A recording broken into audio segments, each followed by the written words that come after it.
What's up, sports bettors? We are going through the best first inning total run bets for today. So again, first inning total run bets are super popular in the United States, probably because you only have to watch one inning of baseball. So the game I'm going to be looking at is the Marlins-Mets game. Do we want to go with the yes run first inning or the no runs first inning? So we can see the two pitchers on the mounds. We have Walker for the Mets, really low ERA, and then we have Sandy for the Marlins, another pitcher with a great ERA this season. Two really good pitchers, should be a duel, and we're going with, unsurprisingly, the no runs first inning. So Mets Marlins first inning total runs under half of a total run, minus 130 on Caesars, is a positive EV bet with a profit margin of 2.02%. Right? So again, this profit margin, you just scroll along the bottom, look for the bet in bold with a circle around it. That's the sharp bet with value. So if we take a look at Caesars for the Mets-Marlins game, we can see we are getting pretty good value, right? Pinnacle, the sharpest bookmaker, they're pricing this all the way down at minus 150. Right? DraftKings has this minus 160, and FanDuel a bit more in line with Caesars, but at minus 140. So kind of looking across the betting market, it's pretty clear there's a little value on Caesars, and what's more fun than a baseball bet, right?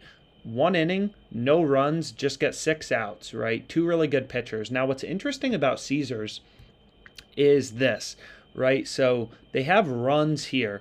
Any run in the first inning, and that's where we bet no at minus 130. But they also have these inning bets. And the reason this is pretty interesting is you can see first inning total runs 0 is minus 170. Yet no runs in the first inning is minus 130. So these are the exact same bets. First inning total run 0 and no runs first inning. But one is minus 130 in a sharp positive EV bet. And the other one is minus 170.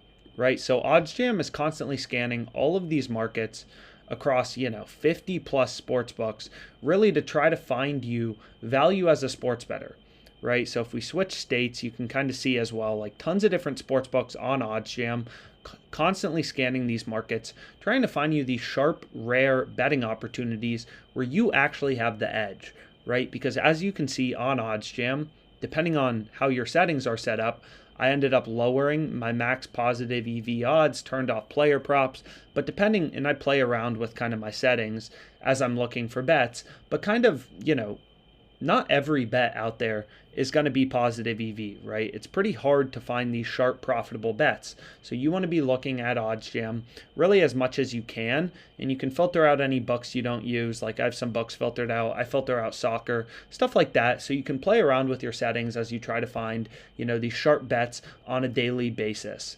So best NRFI bet for today, as you can see, I locked in Mets Marlins, this is Mets Marlins, no runs first inning. So a NRFI bet, we staked 250, 2.02% profit margin. So our bet has $5 in EV, right? And again, your goal as a sports bettor really is to place as many positive EV sharp bets as you can on a daily basis, which I just locked in right here. So hopefully you enjoyed this video, and let's make some money.